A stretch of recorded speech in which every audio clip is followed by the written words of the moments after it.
এটা নতুন ট্ৰেন্ড অসমত কিছুদিনৰ পৰা দেখা দিছে যে আমাৰ কংগ্ৰেছ দলৰ টুইটাৰ হ্যান্ডেল ফেসবুক হ্যান্ডেল সমূহে আৰু তেওঁলোকৰ কিছুমান নেতাই চৰকাৰখনক হোৱাই নোহোৱাই সমালোচনা কৰে।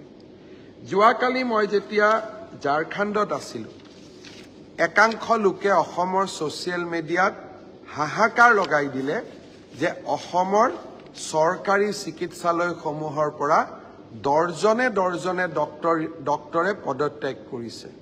একাংশ ইমানো ক'ব গ'লে যে গণ পদত্যাগ আৰম্ভ হ'ল, মাছ ৰেজিগনেশ্যন আৰম্ভ হ'ল। দৰাচলতে আমাৰ অসমত এইটো সত্য যে মেডিকেল কলেজৰ পৰা কিছু সংখ্যক ডক্টৰে প্ৰত্যেক বছৰত পদত্যাগ কৰে। 2021 চনত মেডিকেল কলেজৰ পৰা 36 জন ডক্টৰে পদত্যাগ কৰিছিল। 2022 চনত 12 জন ডক্টৰে পদত্যাগ কৰিছিল। 2023 চনত 64 জন ডক্টৰে পদত্যাগ কৰিছিল আৰু 2024 চনতো 5 জন ডক্টৰে পদত্যাগ কৰিছে আৰু কিছু পদত্যাগ পত্ৰ আমাৰ হাতত আছে। ভৱিষ্যতলৈকে হয়তো আৰু কিছু সংখ্যক পদত্যাগ পত্ৰ আমি গ্ৰহণ কৰিম। কংগ্ৰেছ দলে ইয়াক লৈ ফুৰ্তি কৰি আছে যে ডক্টৰে পদত্যাগ কৰিছে, মেডিকেল কলেজবিলাক এতিয়া বন্ধ হৈ যাব। কেইদিনমান আগতে মই কৈছিলো যে তিনিচুকীয়া মেডিকেল কলেজক নেশ্যনেল মেডিকেল কাউন্সিলে স্বীকৃতি দিলে। অসমত এতিয়া 13খন মেডিকেল কলেজ হ'ল। কংগ্ৰেছে বিচাৰে এই মেডিকেল কলেজবোৰ বন্ধ হৈ যাব। যোৰহাটত মেডিকেল কলেজ কৰোঁতে প্ৰতিদিন বাতৰি কাকতৰ লগততো মই এক প্ৰকাৰ সংগ্ৰাম কৰিছিলো প্ৰতিটো দিনেই। এতিয়া মই আপোনালোকক এটা নতুন তথ্য দিব খুজিছো। 2021ত পদত্যাগ কৰিলে 36 জনে।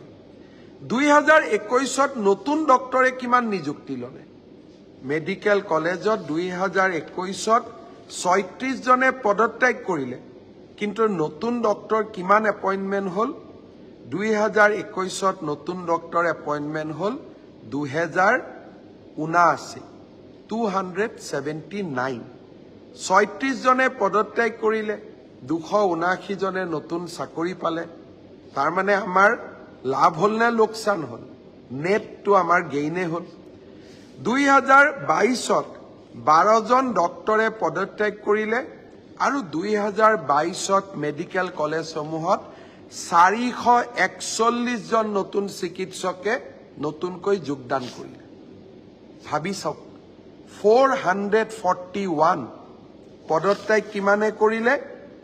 12 জন। 2023ত পদত্যাগ কৰিলে 64 জনে। তাৰ বিপৰীতে নতুন ডক্টৰে কিমান নিযুক্তি ল'লে? 302 জন, 302। আৰু এই বছৰ 30-40 জন ডক্টৰে পদত্যাগ কৰিব। তাৰো কাৰণ মই আপোনালোকক কম। তাৰ বিপৰীতে যোগদান কৰিব 183 জন চিকিৎসকে ডক্টৰে মেডিকেল কলেজত।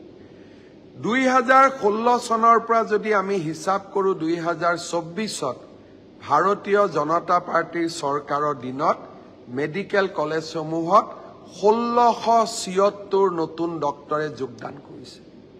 আপোনালোকে চাওক, চিকিৎসকে হওক বা এই মেধা ছাত্ৰ ছাত্ৰীসকলে হওক, আমাৰ ৰাজ্যখনৰ চিকিৎসা ব্যৱস্থাৰ ওপৰত তেওঁলোকৰ কিমান বিশ্বাস আছে।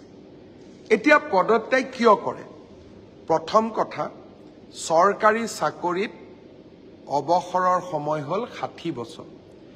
মেডিকেল কলেজবিলাকত আমি ৰিটায়াৰমেণ্টৰ সময় বঢ়াই লৈ গৈছো 70 বছৰলৈকে।